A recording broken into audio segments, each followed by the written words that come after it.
What's up, men? Got a special treat for you today. A little conversation with Richard Grannon, the Spartan Life Coach. Richard is one of the most eloquent and entertaining and insightful people I know of on the topic of psychology and personality disorders and creating meaningful relationships in a culture that doesn't always encourage meaningful relationships. So I had to dump the video today because I had some technical issues, but we got the audio, and that's what counts. If you find this useful, which I'm sure you will, then please head over to Richard's channel. I'll link to that down below, and he has a tremendous amount of very useful content over there. So enjoy. Richard Grannon, is that you?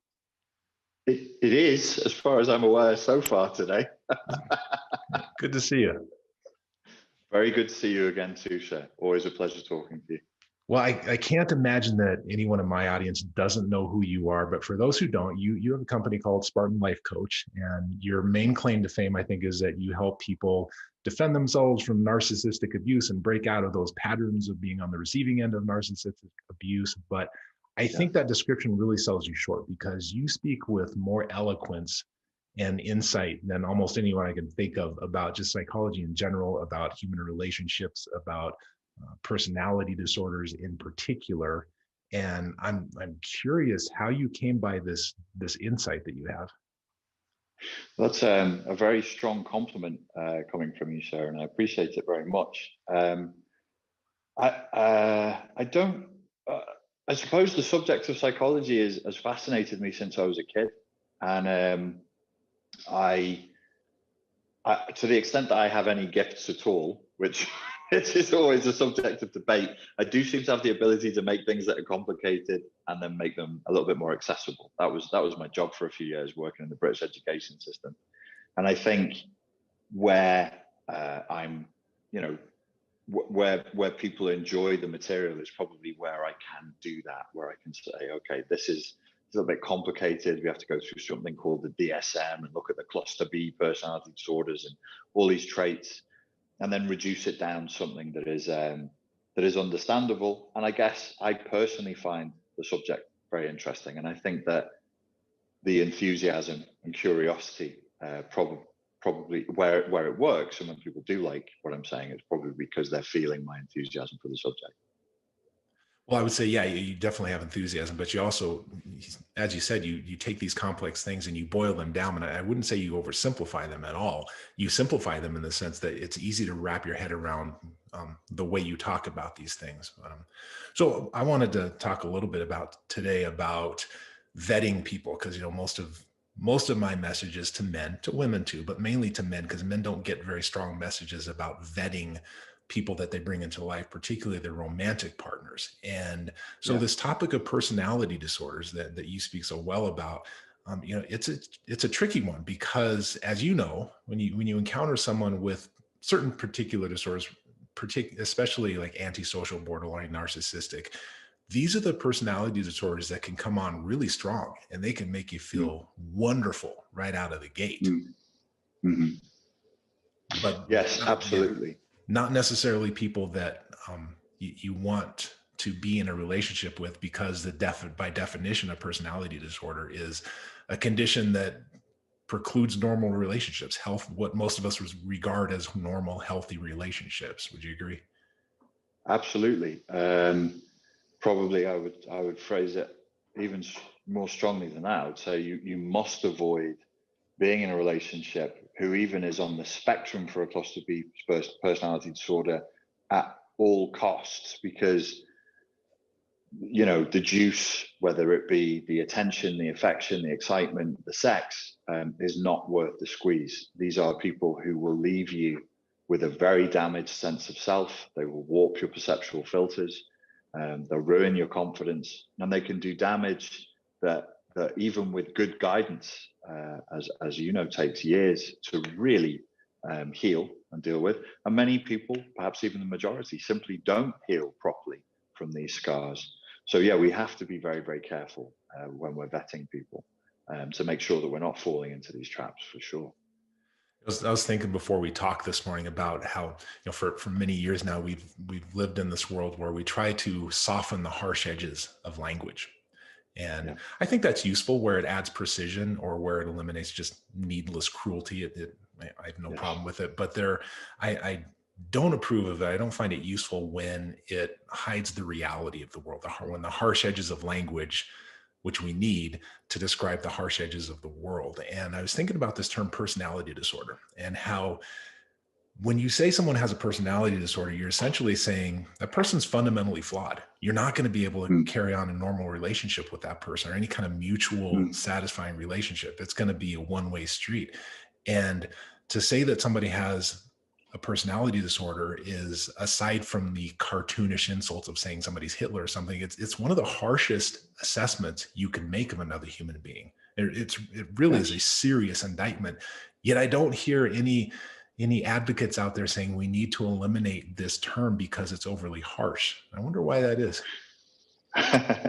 Well, I think, and it goes with the times, as you walk through these subjects, you start, especially in psychology and the way psychology is being misused as a political tool nowadays, you start wandering into the areas of politics. And there certainly is people who are in a certain location on the political spectrum who have a tendency, perhaps more an obsession with warping language and of changing language and of going beyond the remit that you offered, which was, let's take off the hard edges. There's no reason to be unnecessarily cruel. There's no reason to be mindlessly offensive. But if something is the way it is, we should talk about it. And yet, yes, you're right. They don't seek to moderate the terminology around personality disorders, probably because it's one of their favorite weapons to wield. It's one of the things that I've become aware of in the last year, particularly as we're running up towards the election in America. I'm perfectly well aware that people are using my material to make political points that is not their intention. So, and they're misusing science. They're bending the scientific terminology. They're altering terms that have meaning. We got to just change the meaning of words. They have a given meaning to suit an agenda. And I think you have to stop that in its smallest manifestation so it doesn't grow and get worse. So yeah, it's interesting. You're right that this isn't something that is policed in the same way as everything else is. And I think it's an indication that the value system that's being operated under is a fallacious one, and that it changes dependent on the user's agenda. It's not a real value system at all. Right. So, yeah. So you and I and people who are in the know and people who've gone through it, we can use the word with precision, personality disorder. And it's a tremendously easy thing, and easier for some people than others to fall into a relationship with someone who has Yes. more of these malevolent personality disorders. And there are some that aren't so malevolent, but Yes. the big three we discussed. So what do you suppose predisposes somebody to fall into a relationship with, say, someone who's on the narcissistic spectrum or the borderline or the antisocial spectrum? Well, I think there's a lot to that. I think it's a great question. In order to answer it, you triggered a thought in me earlier. You said men are not getting messaging about this.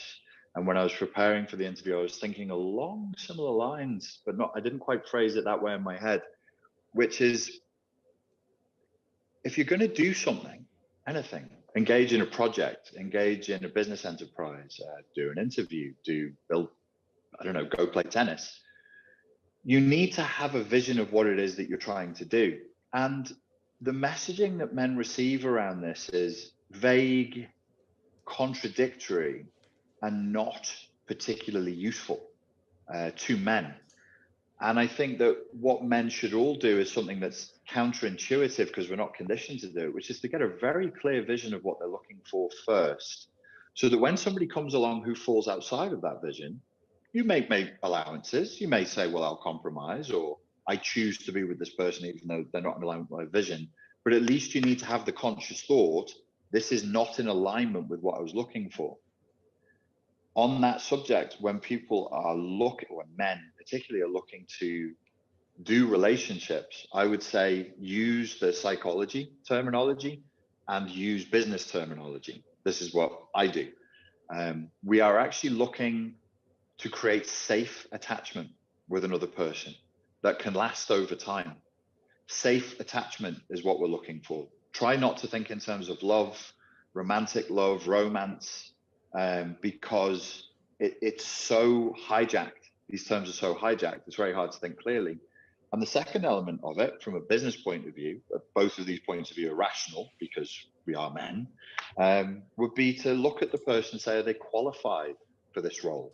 And am I, as a man, qualified for this role inside of a relationship?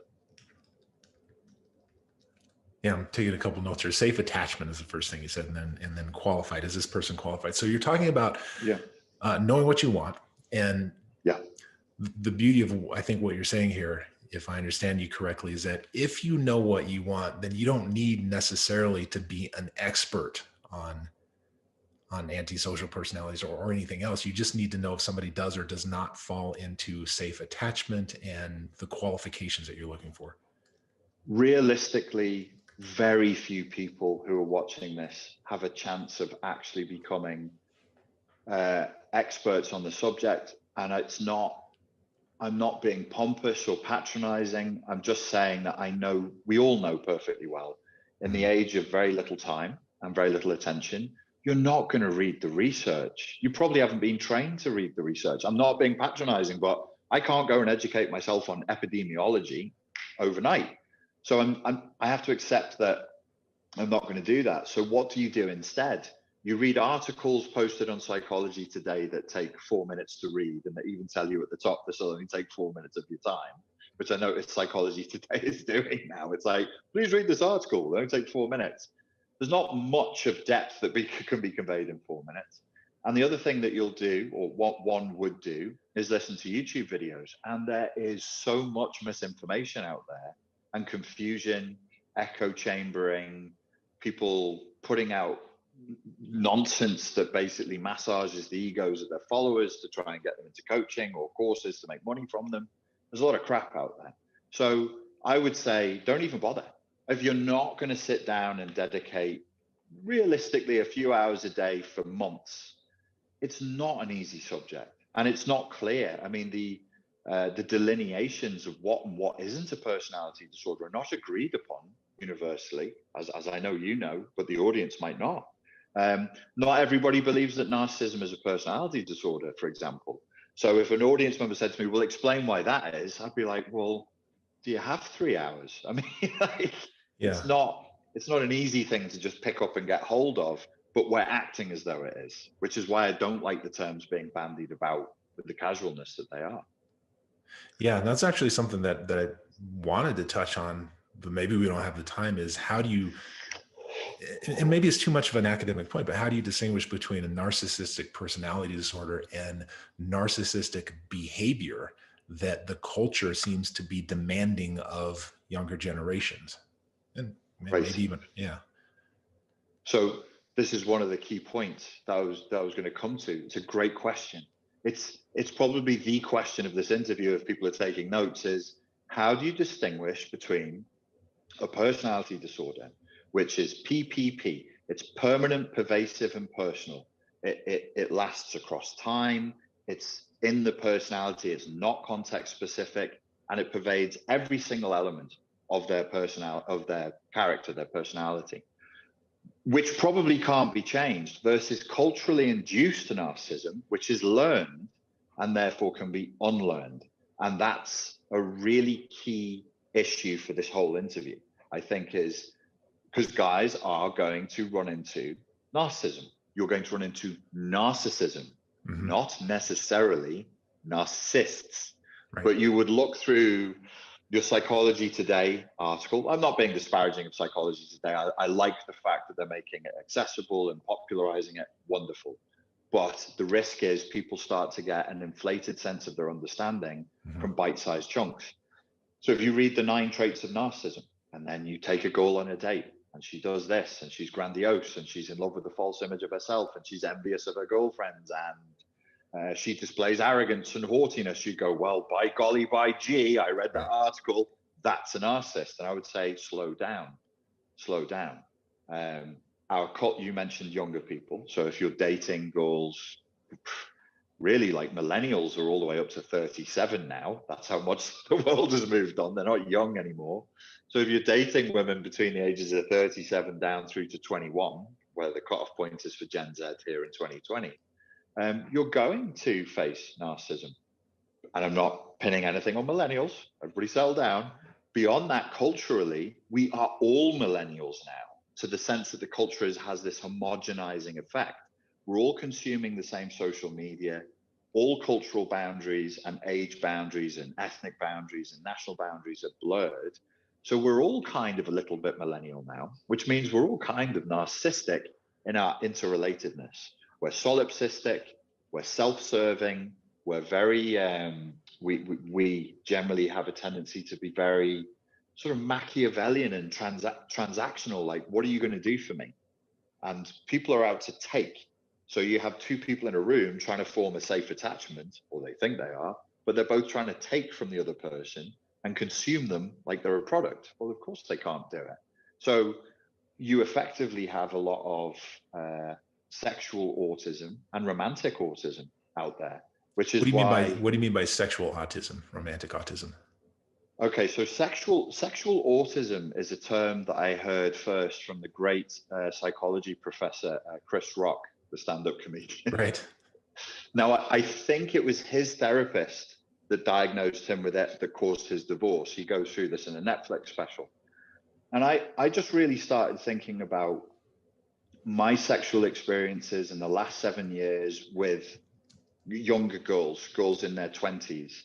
And I think actually we discussed this in an interview for one of my projects, which was sexual autism described it perfectly. People who are steeped in narcissism, steeped in consumerism, and have watched way too much porn do not know how to do intimacy in any way. They don't know how to be present because they have what is effectively culturally induced ADHD from excessive use of technology, screens and social media. So they don't know how to be present for another human being.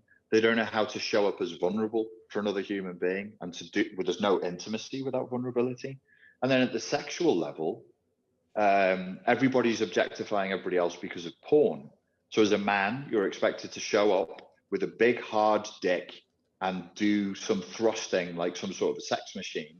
And anything outside of that creates narcissistic injury in the woman or young woman that you're having sex with. Why is your dick not instantly hard as soon as I touched you?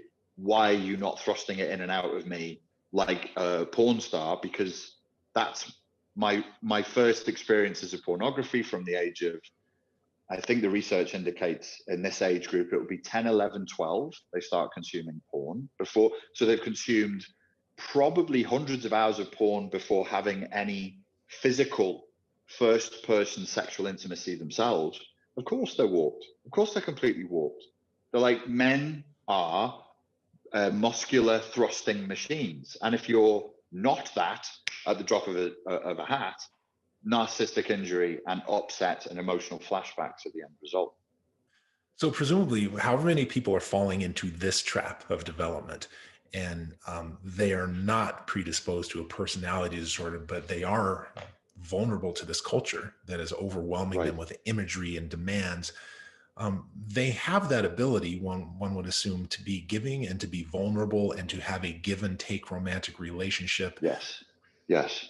But that's not, you're saying that's not how things are starting with. No. With newer generations. And they may never get there. Which I think is why, cheating, the research on cheating indicates that it's just absolutely rampant now, because even when you get with a partner, you're like two hard rocks banging up against each other, but you're thirsting for something, but you don't know what. Mm-hmm. You don't, as Slavoj Žižek would say, ideology doesn't just teach you what to want, it teaches you how to want it. And it infects our sexual desire. It infects us in love, in the most intimate spaces. So a man, let's say a man is effectively sexually autistic. He is banging up against a woman. He knows he wants something from her, but he's been trained to think that he wants this, this, and this, maybe some pornographic, acrobatic acts. And either she will give it to him, in which case he gets it and then feels unfulfilled and doesn't know why and blames himself, or she won't, in which case he's frustrated and then will go and seek another sexual partner. And in option one, he'll probably go and seek another sexual partner as well. So you have this, and women are the same. Women are the same. Men and women are banging up against each other, boys and girls, people in their 20s, early 30s, and so on. And they're not getting what they want from each other because they can no longer conceptualize what it is that they truly want and truly need. And so it's really tragic. It's a really sad situation that I'm seeing playing out, because you kind of have two people in a room going, why don't you work? And they're pointing at each other. Why don't you make me feel? Why don't you make me feel? And they're disappointed. They're disappointed in love. They're disappointed in sex. A lot of people are choosing sexlessness or just pornography and masturbation because it doesn't compete. So they'd rather jerk off with a laptop, men and women, than have sex in the real world, because sex in the real world is such a crap experience compared to just jerking off. And you could take that very, I don't mean to be vulgar, but I think like we have to get down to the brass tacks of this. That same principle applies to love. You're not making me feel the love I should. You should make me feel love, and I don't. Actually, you have a problem. You're not really capable of feeling love. You're not really opening yourself up. It's a two-way street. So culturally induced narcissism, I would say, is ubiquitous. I would say like it's going to be, well, it'll affect 100% of people alive on the planet at this time in some way. But if it only affects you a little bit, you can still do intimacy. You can still have enjoyable sex with one human being that's not constructed out of pixels. Right. Yeah. And I think it does affect everybody in some way, even if you're not really participating in it, because I meet men and women on a routine basis who aren't really participating in that, but then they go out and they try to meet somebody who is looking for the level of intimacy that they are seeking, and they're encountering quite a number of people who have been sucked into this trap of, what you call, I think, brilliantly, culturally induced narcissism. Mm-hmm. Yeah, I mean, it's even your grandmother, our grandmothers, grandfathers. Well, all of my grandparents thankfully passed away before this happened. Facebook started deliberately targeting in their 60s and above. Mm-hmm. And I remember when I found that out, it was back in 2014. I was like, good luck. But now we all know grandmothers and grandfathers who are on Facebook every day, ranting about politics and popping off their opinions. So this culturally induced narcissism really is bled up through the generations. It's across class boundaries, national boundaries, racial boundaries, religious. It's everywhere. It's everywhere. And so finding intimacy in this space is hard. So maybe a little ray of light for the people watching this is like, if you've struggled, it's not your fault. It's not your fault. We're in a unique period in human history. Yes. It's transitory and it will pass. It will pass. Yes, but our brains weren't made for this. Not at all. And it's enormously stressful. Even the opulence and the affluence and the sheer choice that we live with is a bloody burden. It's a bloody burden, because if you were in another environment in another time where you just had no choice, there was just no option to anything, you'd never have FOMO. You'd never have the fear of missing out, because what can you miss out on? There's no opportunities for anything. Now, whatever choice you make, you're missing out, and are aware that you're missing out on another 10 good choices at least. And that includes sexual partners. So we never commit, because the next one might be better. Swipe left, get the next person, go to the next club, get the next person. It's better over there. It's better over there. It's like a donkey with a stick on a string tied to its head. It's constantly chasing this carrot. Never eats the carrot, but doesn't figure out that the carrot's always moving either, because it's too stupid. Our brains have been hacked. The social media moguls have admitted this. They're harvesting our serotonin. They're harvesting our endorphins. They're harvesting our attention. Marketing now is at a peak of genius, militarized, artificial intelligence supported nuance and specificity, where every message you're getting is tailor made to hit you in every emotional and sexual weak spot you have. So we're enormously provoked and hungry and dissatisfied and irritated, because that's what the people who are exploiting us want us to feel. So how add pornography and Tinder to the environment? It's a wonder any of us are still in loving relationships at all. Yeah, I'll tell you where I see a little ray of hope. I see rays of hope everywhere. I try to find them, but in small town America, which is different than small town Europe, I think, because in Europe you're never very far from a major population center. You can get there. No. You guys have trains everywhere. It's wonderful Yes. in that regard. But you can go to the middle of America, and you can be hundreds of miles from a major population center in a small town. In fact, I'll show you some show and tell here. I still take the little newspaper from, this one just showed up, little newspaper from my mother's hometown in Kansas. She's no longer around, but this little town in Kansas is just a wonderful place. And what I see with people in their 20s and 30s in small town America, where they're isolated, is that to some extent they're quite insulated from the effects of this overwhelming marketing and serotonin harvesting that's going on, because no matter what Facebook and Twitter and so forth pump into their brains, the reality is that they're in a small community. Their options for social connection are limited. They have shared values. And so what I see there is people who seem to me, from a distance, from my perspective, seem to me to be able to more easily get into a relationship and keep the relationship and have a good relationship that lasts for decades, because some of the factors that you're talking about, like you make one choice and you've eliminated 10 more. Well, that's not always the case when you're in a smaller town. No, and America is this unique advantage in that regard.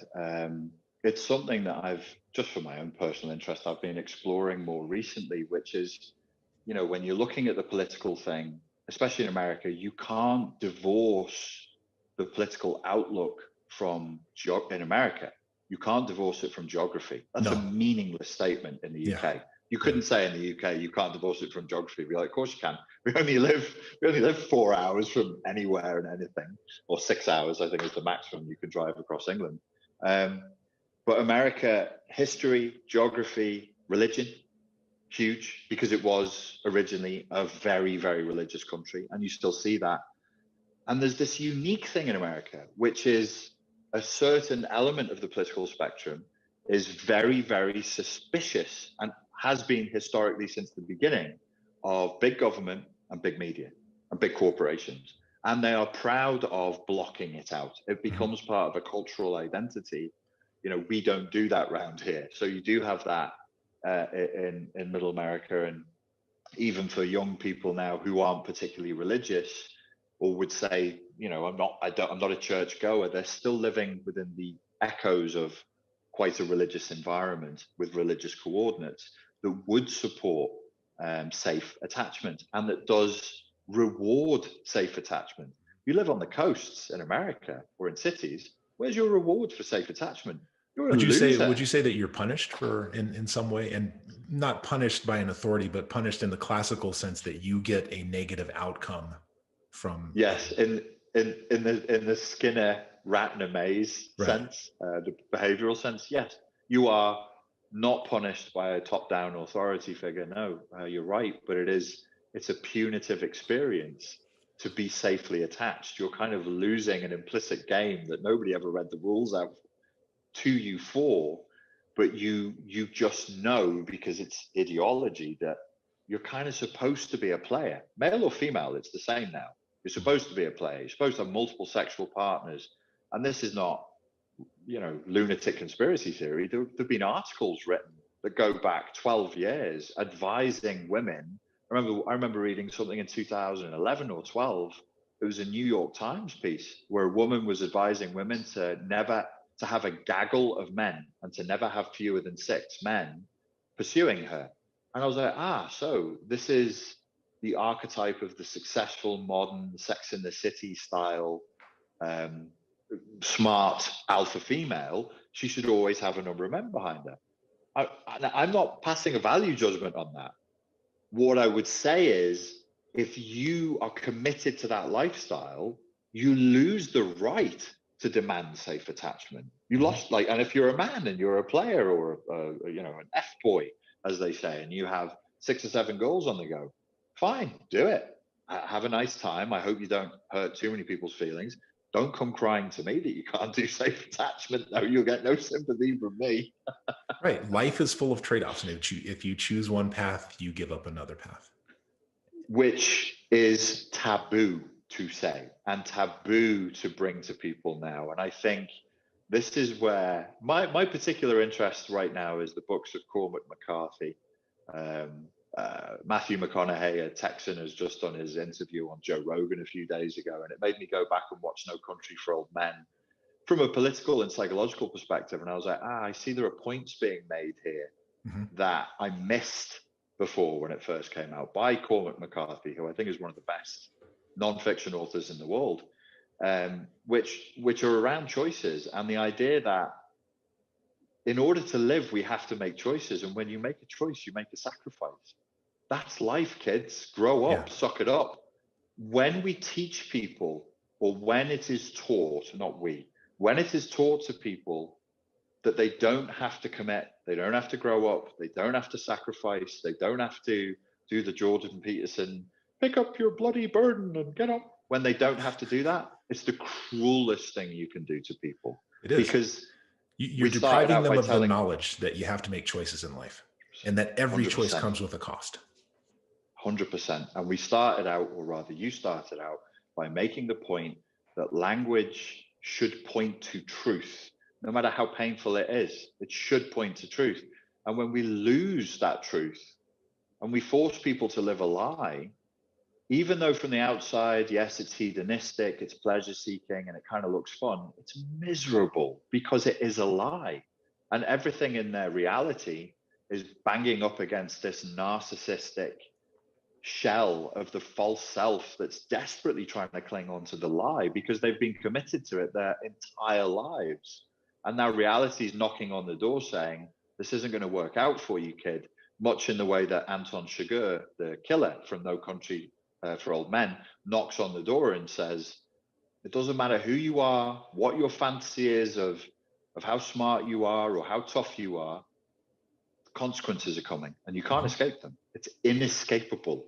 And that's, to me, I think we must have more of that. We must have more of that ideology and that aesthetic back in the culture if we're going to, I was going to say to save humanity, which sounds grandiose, but look, if we don't love each other, life isn't really worth living. It's one of the few things that brings joy and happiness to life and meaning is each other, is other human beings. To block humans' capacity to bond with each other is incredibly cruel. It's incredibly cruel torture. Yeah. And you and I aren't the first to notice this, that there's a lot of conversation out there about the difficulty in connecting with people because people are of all generations are noticing that this really hurts this situation that's afflicting so many people right now. And so let me throw a philosophical movie question at you. So I heard you talking about in another video, I heard you talking about No Country for Old Men. It became one of my favorite movies because of some of the themes that are in it. And you remember the theme, the scene at the end that sort of ties everything together where the sheriff is talking about the dream that he had. And I think you made the point, if I heard you correctly, that the sheriff had enough humility when his wife asked him what his dream was about to say, well, my dream's not going to be interesting to other people. You know, I'm not the center of the universe. And the content of his dream was really interesting to me. It seemed to me that as he was describing his dream, he was saying that he was not able to overcome this pure force of evil, Anton Chigurh, because he wasn't really willing to delve into what that evil truly looks like. That's what I said. So he became hesitant and he didn't really know how to pursue. Throughout the movie, always one step behind this force of evil. So there's Yes. another movie called Fargo. Are you familiar with that one? Yes, I am. Yeah. Yeah. Okay, so Cohen brothers again. yes, yeah, they're Yeah. brilliant, and these are just movies, but movies tell stories, and stories reflect Yeah. culture, right? So Yes. it's not useless information. So in Fargo, we have at the end of the movie a similar scene where the police officer, played by Frances McDermott, I can't remember the character's name, but she has one of the bad guys in the back seat. And this bad guy, I would say, is an analog to Anton Chigurh. He's this force of evil that throughout the movie, he's sort of lurking in the background. He does a couple of things, but mostly he doesn't really get active until the end of the movie when he does some horrific things, absolutely horrific things. So she manages to capture him. This pregnant police officer chases him down through the snow, somehow gets him into her police car, and she's driving back to, to civilization with him. And she's kind of dressing him down as he's sitting in the back seat. And she's saying to him, "What did you do this for? You did this for a little bit of money, and it's a beautiful day. What are you doing with your life?" And she, in her mind, she understands that what he did this for, all these horrific acts, was a little bit of money. She has no earthly idea the evil that he's capable of. Like, to her mind, it's just, he did this thing for money. No, that is nothing about money. Throughout the movie, you can see him behaving in accordance with the code of the sociopath, just like Anton Chigurh does. And so here we have two movies where one person, one authority, the cop, doesn't succeed because he doesn't understand the evil. And then in Fargo, we have the cop that does succeed in spite of the fact that she has no idea what she's dealing with. She just knows to pursue. She just knows that that's wrong, which kind of goes to your original point about dealing with personality disorders, that you don't necessarily have to understand everything about them to know that something doesn't fit with your values before you bring it into your life. Right.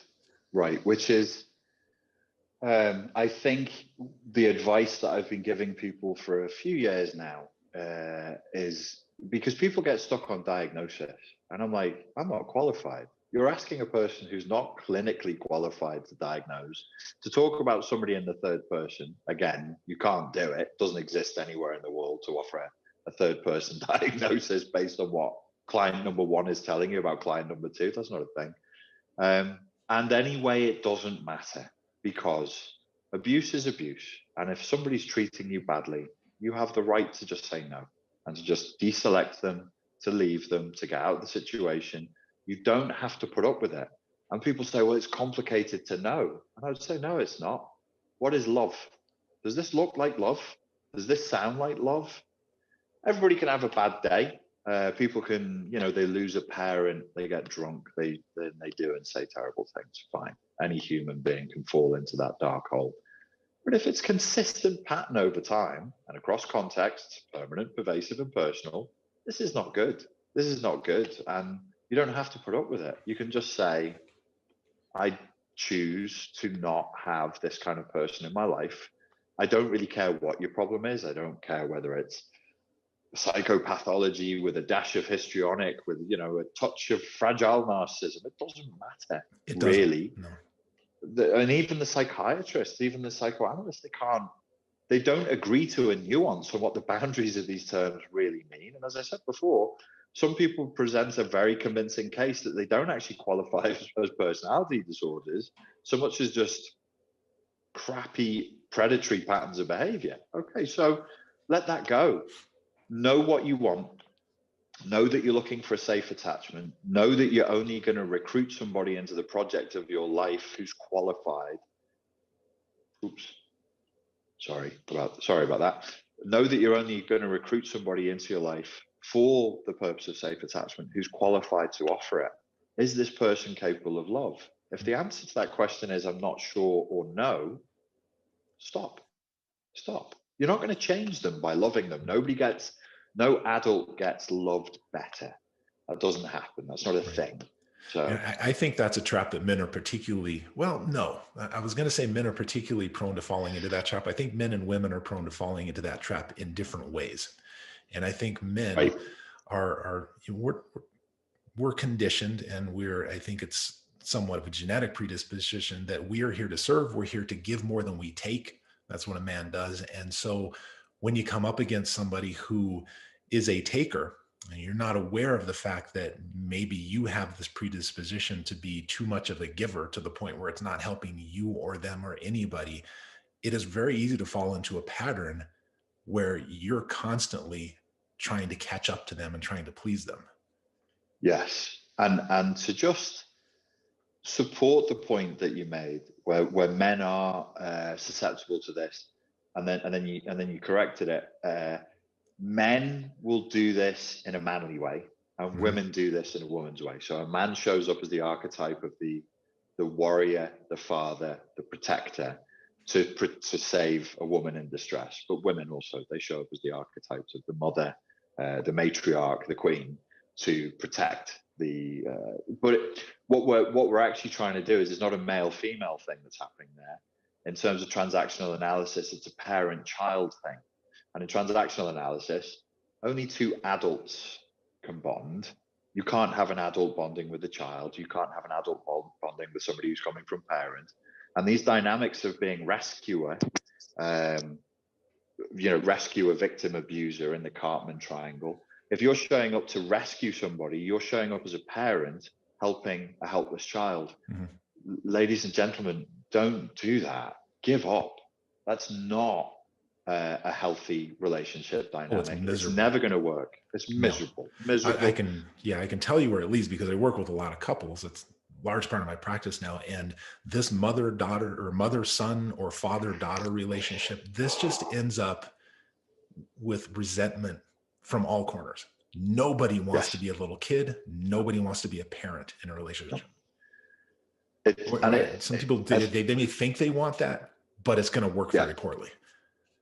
They want it in the way that a cocaine addict wants a line of coke. I mean, there is a thrill, there is a high of being the child. I'm being rescued. A wonderful nuzzling into my mother's breast. Being the father, doing the rescuing. Oh, look how look how strong and manly and masculine I am. But your role, that's got no future. You're playing a role. You're playing. This is role play. And it's really not healthy. So maybe another guiding light here that could be offered to the people watching is, stay in your adult. Don't go parent, don't go child, stay in the adult. Insist that the other person relate to you from an adult perspective. If they're talking down to you and bullying you, you don't tolerate that. If they're manipulating you from a position of, oh, I'm helpless, somebody help me, just leave them. It takes great strength and great awareness to see somebody do it and not respond to it, because your natural, biological, genetically programmed instinct is, I love this person. Oh, they need help. Let me go help them. Just wait. And they'll be stronger and better if they do it themselves.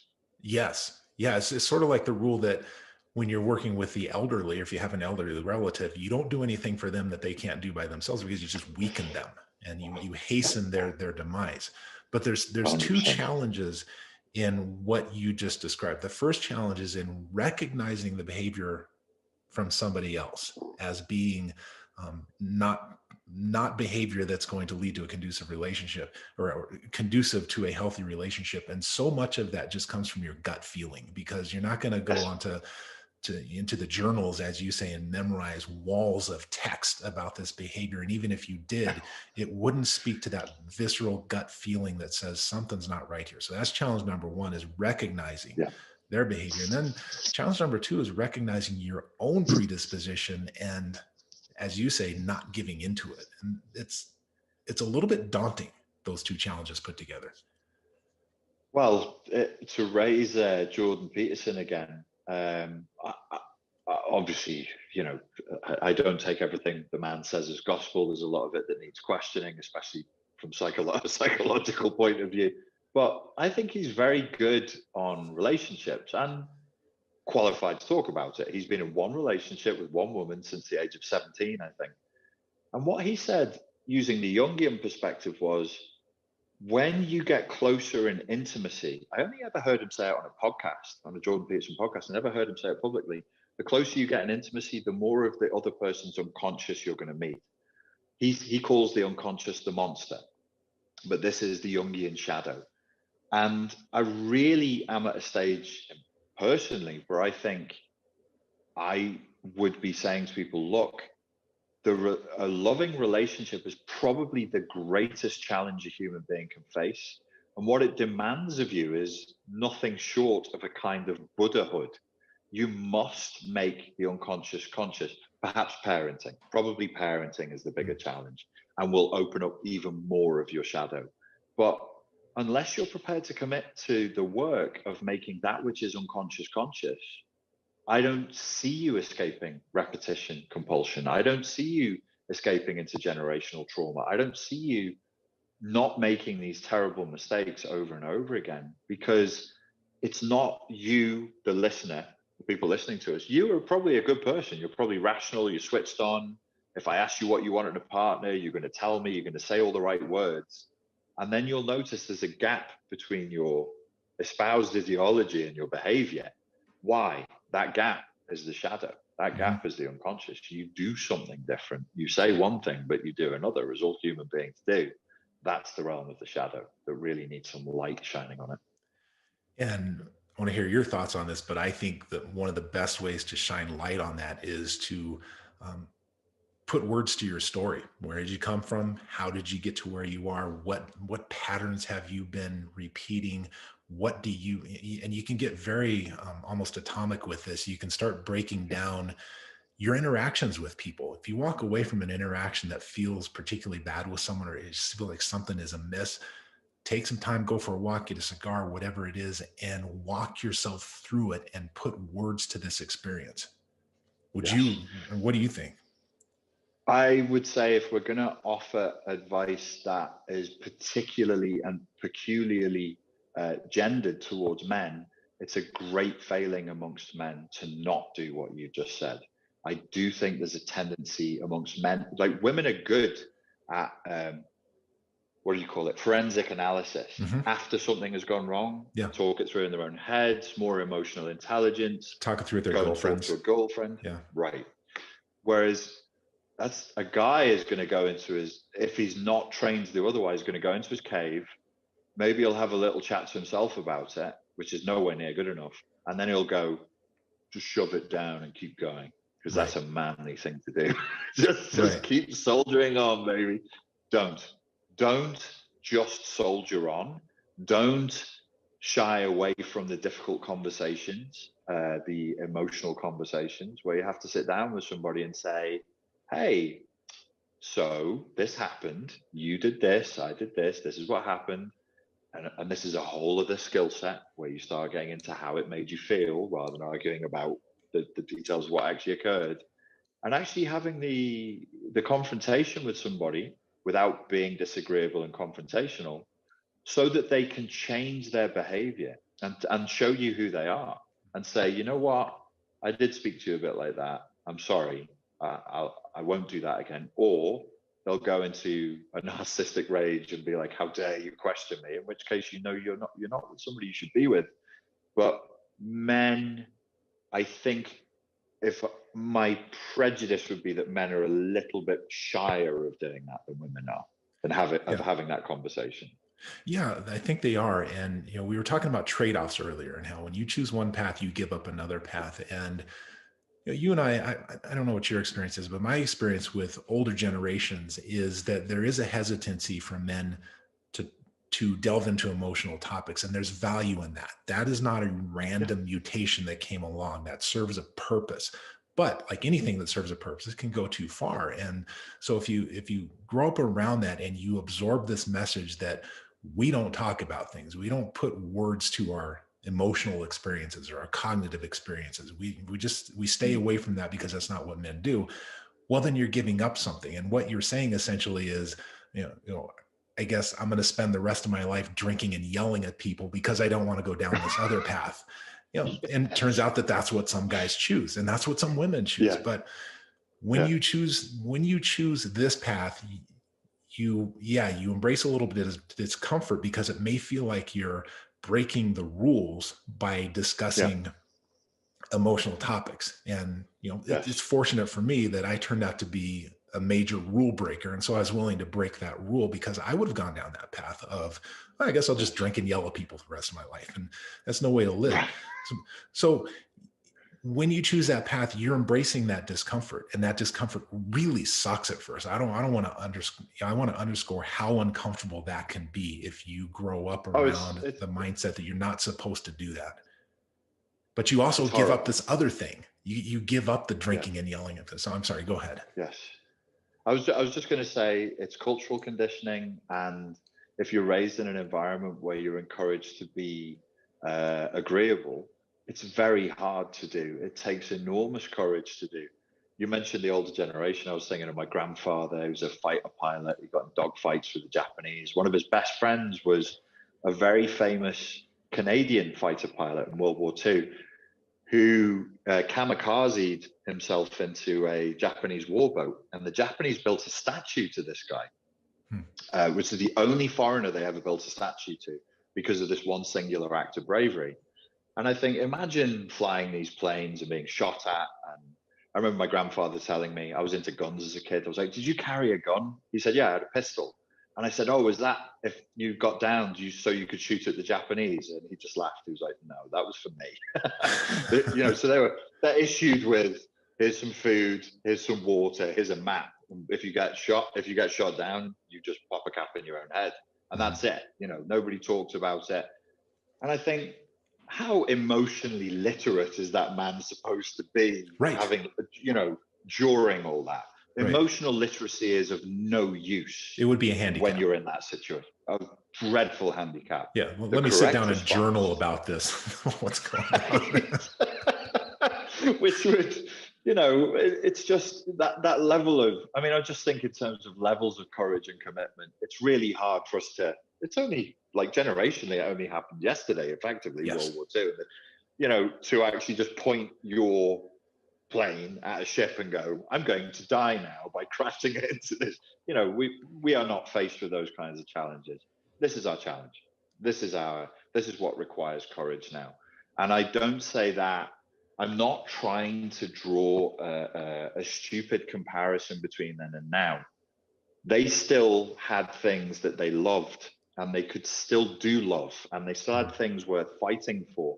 We're losing anything worth fighting for. I don't know if you could get this generation to jump in a plane and fly into a Japanese warship or any warship now, because what would they be doing it for?